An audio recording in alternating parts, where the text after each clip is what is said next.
I think everything was really fresh to me, even the coldness, the British food, and just British accent.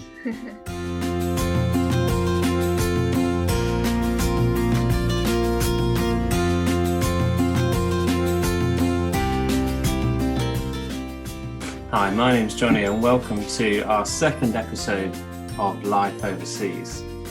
In Life Overseas, we are interviewing different international students about their experiences of living overseas in the UK. Hopefully you'll be able to find some of what they say helpful in your situation. So this week's episode, we get to meet Amber, who was a student in Oxford last year. She was from Malaysia. She's a very positive and laid-back person, so hopefully some of her story will be able to inspire you. Hi, Amber. Hi. Thanks so much for joining us. Here it's I'm in Oxford at the moment, and it is the afternoon. Where are you at the moment, and what time is it? I'm in Malaysia, and it's now 10:45 in the evening. Yeah, PM. But it's Friday, is that right? Yeah, it's a Friday. So no work tomorrow. Yeah. Okay, nice. Amber, you have recently gone back to Malaysia from studying in the UK. Do you want to just share with people about your where you studied, what you studied when you were here in the UK? What are some of the things that you did? Okay. So I first came to the UK in 2014. That was in Manchester, where I did my degree in architecture. And then in the middle, I actually went back home to Malaysia for a year. And then I came back to the UK again in 2018 for my master's in Oxford, Oxford Brookes University. Yeah, which is where we met. Yeah, so we met met Johnny and German. So you did 3 years at Manchester, is that right? Yes. And then 2 years in Oxford. Yeah. Nice. That's right. Although the second year was maybe slightly cut short by coronavirus. Yeah. Which is a shame. Yeah. So tell. I wonder if you can remember back to the first day that you arrived in Manchester. So you've just arrived from Malaysia, you're moving in. Was that your first time in the UK when you arrived in Manchester? Yes, totally. It's like my first experience in the UK. I think I was lucky to be flying with a few friends who was on the same scholarship program. So I imagined it would be so much scarier if I'm on my own. But it's really something memorable because, for example, I have my first meal at McDonald's in Manchester. And it was quite cold because I've never really experienced cold. Not in Malaysia, it's always hot. So I tried to order a hot porridge, I thought. And expectation is it's a rice porridge, but it came as an oat porridge, which is a surprise to me. But I enjoyed my first meal in the UK. Moving into house was good with a friend helping me and with each other. But I broke my luggage what do you call that? Roller. As I moved my luggage out. Yeah. And some of the things I remember. And did you go straight to Manchester that day? I flew to London and from London to Manchester by airplane. Yeah. And what, thinking back about your first like time in England, maybe that first semester in Manchester, what were some of the things you really enjoyed about spending time overseas? Especially the first few months. I think everything was really fresh to me, even the coldness, the British food, and just British accent. Yeah, I'm someone who enjoy new experiences, so that was good. Um, yeah. Mm. And Sorry, Johnny, can you? did Yeah. uh, did you have flatmates when you first arrived? And were they Mm. international students? Were they British students? Were they a mixture? So in my first year, I moved into a flat of there are 9 of us with 5 British people, I think, and the rest of us, 4 of us, internationals. So yeah, it's quite a big house, a big unit we live in together. Mm. Mm. And what Um, was that like, living in that community? yeah, it's quite fun because you have a number of people, but it's also like learning to live with people of different backgrounds and culture. It can be fun. You learn things from each other, how they cook their meals and stuff. Mm. Yeah. Nice. And what we sort of talked about some of the stuff you enjoyed. What Mm. are there things that you really missed about Malaysia when you were in Manchester? um, Actually, probably when it got really cold in winter, I kind of miss the hot sun in Malaysia. Mm. And sometimes I would say food, as probably many people would think, like Malaysian food, Asian food, the smell of rice. Mm. Um, yeah. And did you cook for yourself in your first year? Oh yeah, I did. I mostly cooked. Sometimes rice, but pasta is the main thing. Yeah. Um, Strangely, I didn't. I didn't cook enough rice. um, and what so in your thinking about your experiences in UK, are there things that you feel like you learn about yourself, about being Malaysian, about British culture whilst you were studying? Mm, I think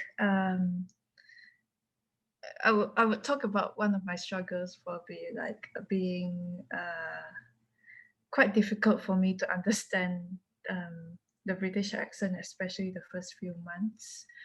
Um, and but it gets better after listening to more people, like Mm. British people talking to me and making friends. Um, but yeah, it takes time, and sometimes um, yeah, it's just harder to understand. Even my lecturers or friends. I'm thankful for people who are willing to talk to me. Yeah, from uni and from church. Mm. Mm. Because I've heard that quite a bit, that actually a number of students whose spoken English and understanding of English is really high, even when they Mm. come to the UK, if their lecturer is speaking very fast with, as you say, like British accent, or sometimes housemates, if lots of British housemates are speaking very quickly together, Mm. um, you can feel like, I do not understand Yeah, what people are saying. yeah, exactly. Like sometimes I just don't know what people are talking about. Yeah. Yeah. And then suddenly everyone will laugh and you will think, I don't know what the joke is. That's true. Uh, Yeah. But you say after a few months, actually, it became a lot easier to understand and hear. Yeah, yeah, it definitely gets better. I think it took me at least half a year um, getting used to listening. And but yeah, again, I'm very thankful for my friends who talk to me, Mm. my British friends. Um, yeah, and also at church, I listen to British accents a lot more than yeah outside it. And if you had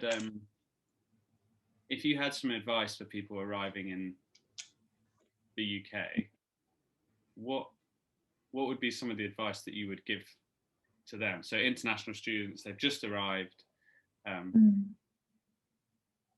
yeah, what would you say?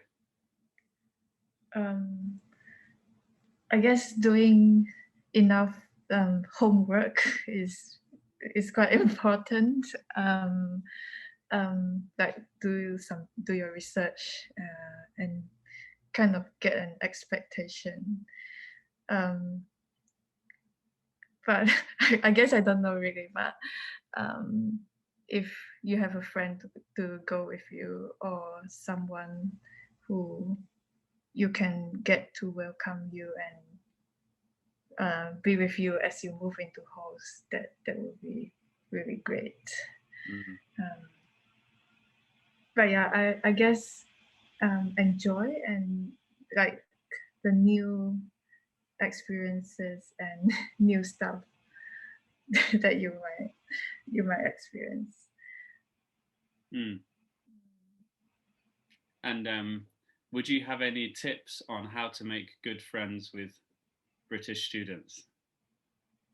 Mm, I guess just uh, go and talk to your classmates and be willing to share about your perspectives or like stuff from your home country and Mm. yeah Mm. and listen from their experiences and stuff Mm. as well. Mm. That's great. And you then went back to Malaysia for Mm. a year to do some work before coming back for your masters. I'd Yeah. be interested to hear about your experience of um, going back home once you've been Mm. away for studying for 3 years in a different place. Um, what were some of the things that, uh, yeah, how was that experience about like returning home? So sometimes people will get culture shock when they arrive in a new place because things are very different. But sometimes Mm. people will get reverse culture shock.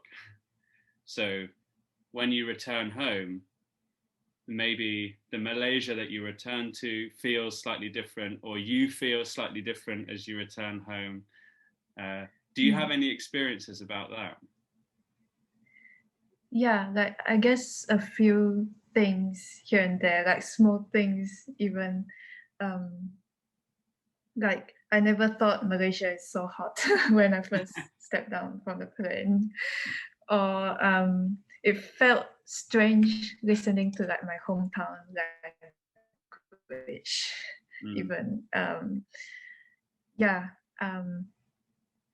And also like how people are different from uh like how people do things in the UK.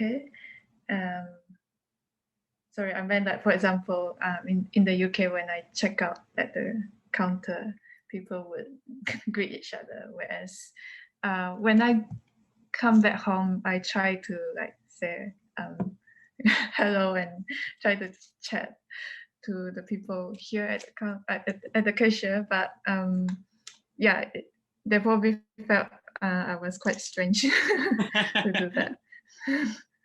But yeah, it's something that I miss, I guess. Mm. And you then came back to the UK Mm, to study for another 2 years. Um, yeah. were there any things you experienced in Oxford that maybe you didn't experience in Manchester? So were there any differences? I know, I know that in Oxford you were working very, very hard. So, but yeah, just wondering, were there any differences that you found when you came back for the second time? Mm, I would say because I missed the UK when I came back home, so it felt really good to be back in the UK again. Um, but Oxford as a place is quite different from Manchester, with taller buildings and more people. But yeah, I quite enjoy like the more like kind of quieter atmosphere in Oxford and greener. um, but yeah, I guess honestly, I do miss some friends back in Manchester, but I also met new and good friends in Oxford. Mm. um, mm. That's great. And if you had to choose a city which you prefer? No, it's fine. It's a difficult question. No, that's fine. Amber, it's been really nice to hear from you. And I imagine lots of international students will find some of the stuff that you said really helpful. I think it's particularly true when you say, to begin with, British people can seem quite hard to maybe understand, which sometimes can make people feel like they are being unfriendly when maybe that's not always what's happening. So yeah, giving people advice to maybe just keep speaking to your course mates and maybe British flatmates. And maybe you'll make some good friends in the UK. Yeah. Thank you very much. We miss you here in Oxford, and we wish you all the best where you are. And it's been lovely to chat. Thank you, and I definitely miss you all in Oxford. Bye, Amber. Okay, bye. I hope you enjoyed that interview and maybe found some of it useful or very similar to experiences that you've had. If you'd like to find out more about the work that Friends International, which is the charity that I work with, do here in Oxford, then do just fill in the sign-up form in the bio.